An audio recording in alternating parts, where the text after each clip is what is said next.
मैं हिमांशु निगम, राजनीतिक विज्ञान की छात्रा, रोल नंबर 915, सेक्शन बी। आज मैं राजनीतिक विज्ञान के विषय के बारे में कुछ चर्चा करना चाहती हूँ और जिस विषय के बारे में मैं चर्चा करना चाहती हूँ वह है मौलिक अधिकार, फंडामेंटल राइट्स। ये होते क्या हैं, कितने प्रकार के हैं, हम इनके बारे में जानेंगे।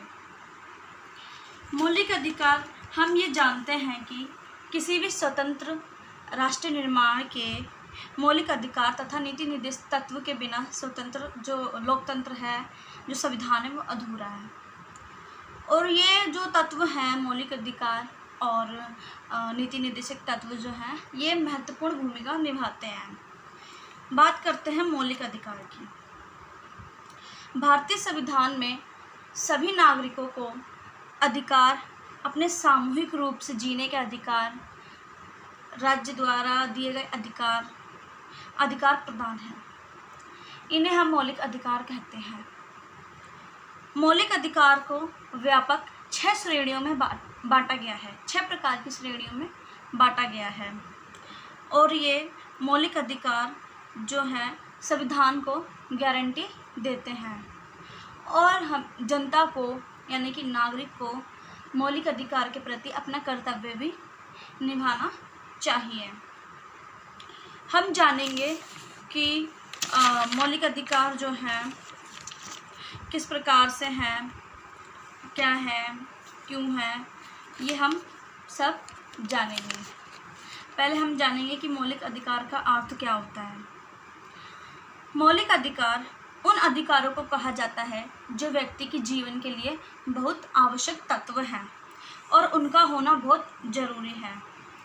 इनके होने के कारण संविधान द्वारा नागरिकों को अधिकार प्रदान किए जाते हैं। जीने का अधिकार, हर तरह का अधिकार, शिक्षा का अधिकार आदि। इनमें राज्य द्वारा हस्तक्षेप नहीं किया जाता क्योंकि ये ऐसे अधिकार हैं जो व्यक्ति के व्यक्तित्व के पूर्ण विकास के लिए आवश्यक हैं और जिनके बिना मनुष्य अपना पूर्ण विकास नहीं कर सकता।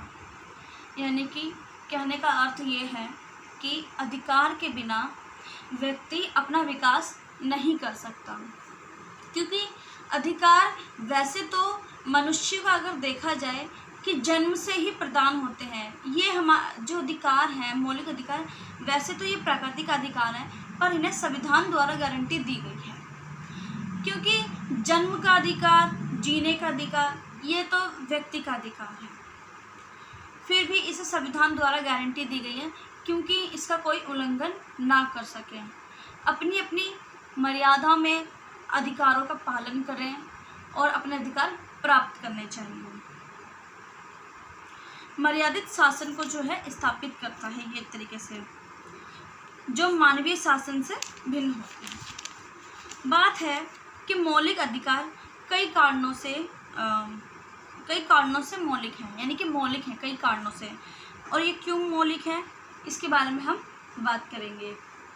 पहला है, इन अधिकारों को मौलिक इसलिए कहा जाता है क्योंकि इन्हें देश के संविधान में स्थान दिया गया है।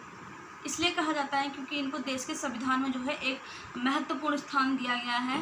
भाग 3 के तहत हम जानते हैं कि मौलिक अधिकार जो है भाग 3 में मौलिक अधिकारों का प्रावधान दिया गया है और अनुच्छेद 12 से 35 तक के इसके रूप में वर्णन किया गया है।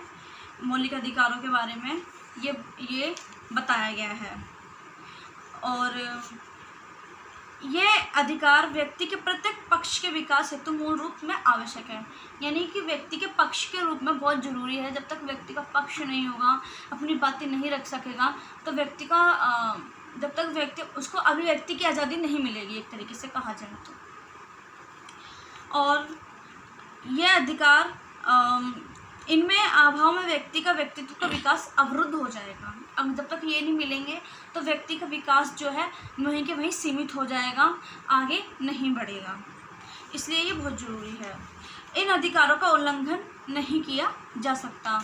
क्योंकि इन अधिकारों के बिना ही व्यक्ति अधूरा है। ये बात पहली लाइन में कही गई है कि जब तक व्यक्ति को मौलिक अधिकार नहीं मिलेंगे, उसके अधिकार नहीं मिलेंगे, तब तक क्या कहते हैं, उसे जीवन जीने का अधिकार नहीं प्राप्त होगा, उसे पता नहीं चलेगा अपने अधिकारों के बारे में, क्योंकि ये संविधान द्वारा प्राप्त किए गए हैं। संविधान में लिखा भी गया है भाग 3 में, और इनका कोई उल्लंघन नहीं कर सकता, और इनका कोई उल्लंघन करेगा तो उसको सज़ा भी दी जाती है। मौलिक अधिकार न्याय योग्य हैं क्योंकि न्याय होता है इसके, तथा समाज के प्रत्येक व्यक्ति को समान रूप से प्राप्त होता है, क्योंकि समाज में व्यक्ति क्या कहता है, समाज में जब तक कि हम जानते हैं कि समाज में हर तरह के व्यक्ति होते हैं और हर तरह के लोग होते हैं, इसलिए समाज में बराबरी का, हिस्सेदारी का सबका हक है। बात करते हैं भारतीय संविधान में वर्णित मौलिक अधिकार। हम जानते ही हैं कि भारतीय संविधान में मौलिक अधिकारों को 6 भागों में वर्णित किया गया है। पहले ये 7 में था, परंतु जो संपत्ति का अधिकार है वह अधिकार हटा दिया गया है, वह 30 के रूप में प्रवृत्त किया गया है वर्तमान में कहा जाए तो। अभी तो संविधान लागू होते समय संविधान में 7 प्रकार के मौलिक अधिकार थे, लेकिन समाजवादी आदर्शों की प्राप्ति एवं भारत में व्याप्त आर्थिक असमानता को दूर करने के लिए, यानी कि असमानता को दूर करने के लिए संविधान के 44वें संशोधन के द्वारा, जो 44वें संशोधन के द्वारा मौलिक अधिकार में जो संपत्ति का अधिकार था उसको हटा दिया गया था। और जो भारतीय संविधान में मौलिक अधिकारों में जो 6 अधिकार हैं, जिन्हें अनुच्छेद 12 से 35 तक के रूप में पढ़ा जाता है या रखा गया है, तो सबसे पहला जो अधिकार है वो है समानता का अधिकार। समानता का अधिकार अनुच्छेद 14 से 18 के अंतर्गत भारतीय संविधान को नागरिकों को निम्न अधिकार प्राप्त हैं। इसमें क्या है समानता के अधिकार में?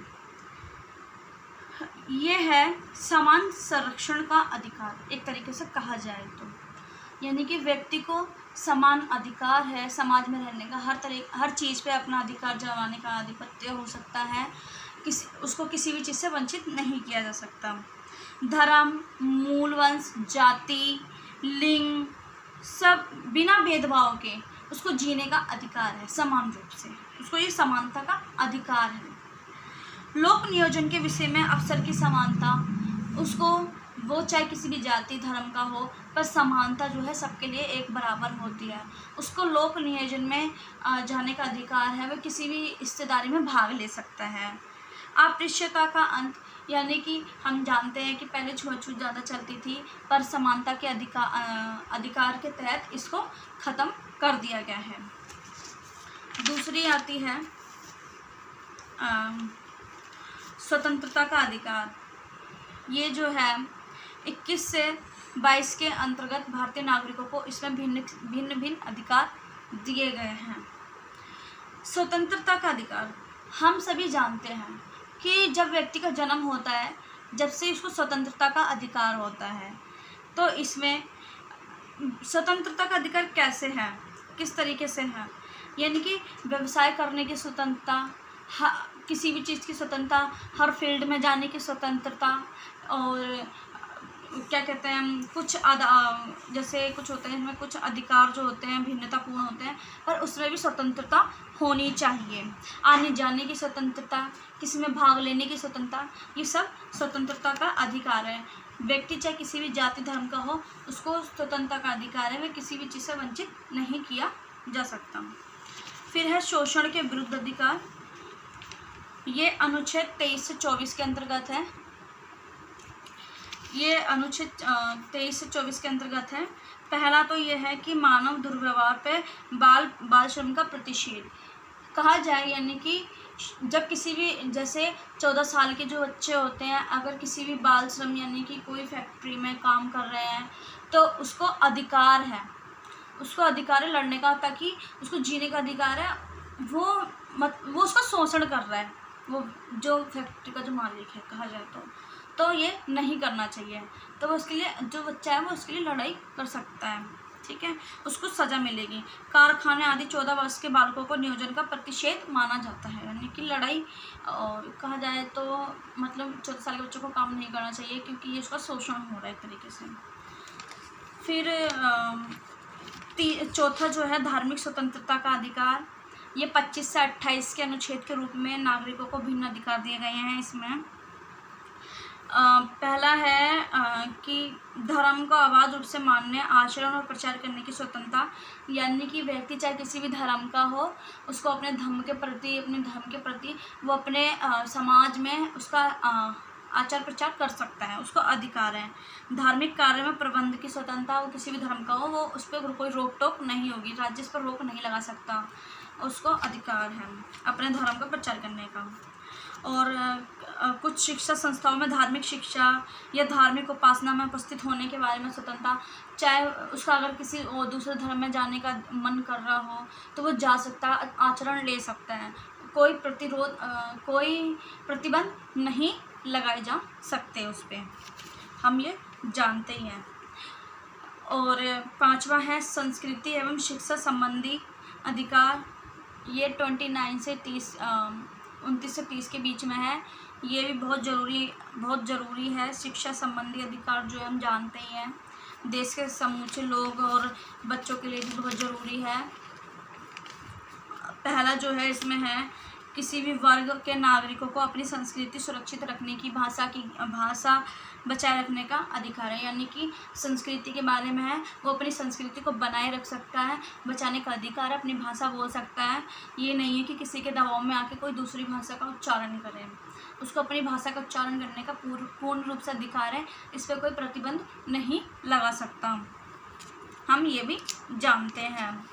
और अल्पसंख्यक वर्गों के हितों का संरक्षण करना, यानी कि जो अल्पसंख्यक लोग हैं उनके जो हितों का संरक्षण करना चाहिए, उनको बचाव करना चाहिए, क्योंकि उनकी संस्कृति का पतन ना हो जाए, और शिक्षा उनको देनी चाहिए ज़्यादा से ज़्यादा।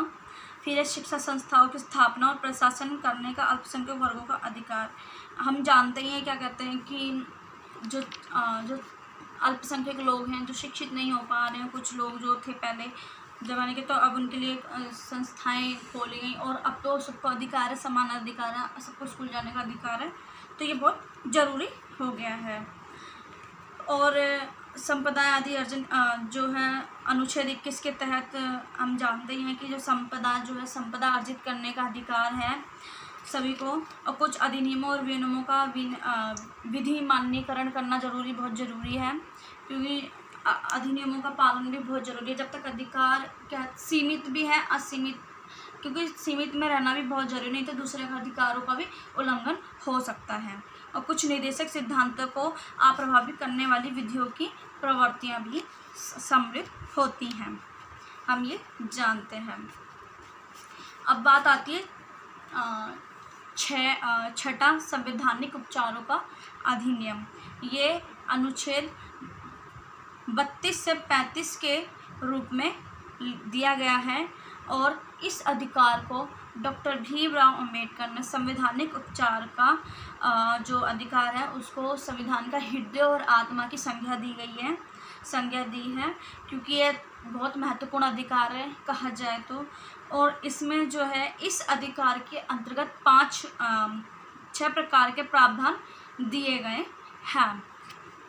तो पहला हम जानते हैं बंदी प्रत्यक्षीकरण। बंदी प्रत्यक्षीकरण द्वारा किसी भी गिरफ्तार व्यक्ति को न्यायालय के सामने प्रस्तुत करने का आदेश जारी किया जाता है। यदि गिरफ्तारी का तरीका या कारण गैर कानूनी असंतोषजनक ना हो तो न्यायालय व्यक्ति को छोड़ने का आदेश जारी कर सकता है।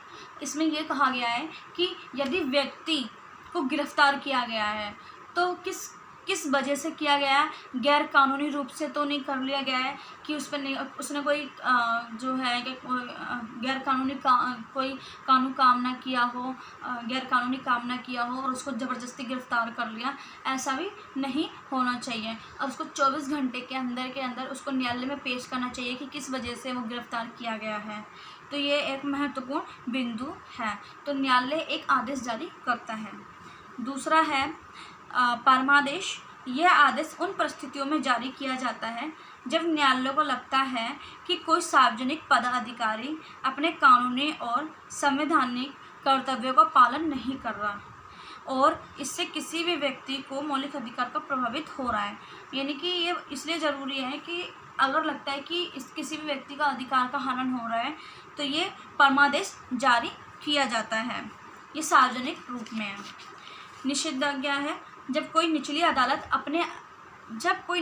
अदालत अपने अधिकार क्षेत्र का अतिक्रमण कर किसी मुकदमे की सुनवाई करती है तो उसके ऊपर की अदालत उसे ऐसा करने के लिए रोकती है तो ये प्रस्ताव पारित ये सुनवाई की जाती है कि निषेधाज्ञा या प्रतिषेध लेख जारी करती है। यानी कि कहा जाए कि निचली अदालत जो होती है कि जो उसके क्षेत्र में जो कार्य नहीं है पर उसने उस क्षेत्र के कार्य को अपने हाथ में ले लिया है तो ऊपरी अदालत जो होती है वो उसके हस्तक्षेप करती है, निषेधाज्ञा का परमादेश जारी करती है क्योंकि ताकि वो उसके अधिकार में नहीं होता तो वो जो केस है वो अपने हाथ में लेती है तो उसको ये जारी करना बहुत आवश्यक माना जाता है, हम ये जानते हैं।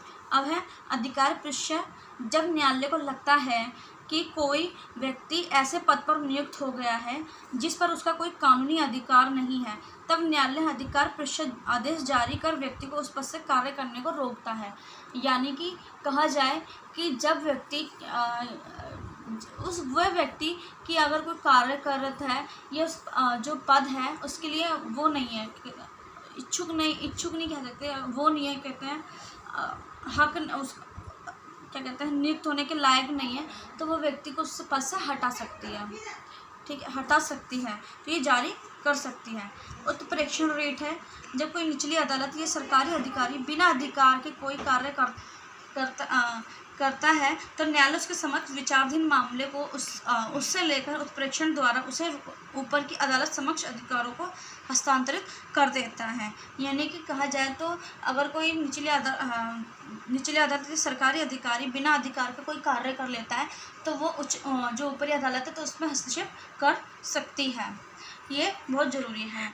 इसी के तहत हम जान ही चुके हैं कि मौलिक अधिकार क्या होता है, हम जान ही चुके हैं। मुझे आशा है कि आप अच्छा लगेगा, समझ में आया होगा। इसी के तहत मैं विदा लेती हूँ। धन्यवाद।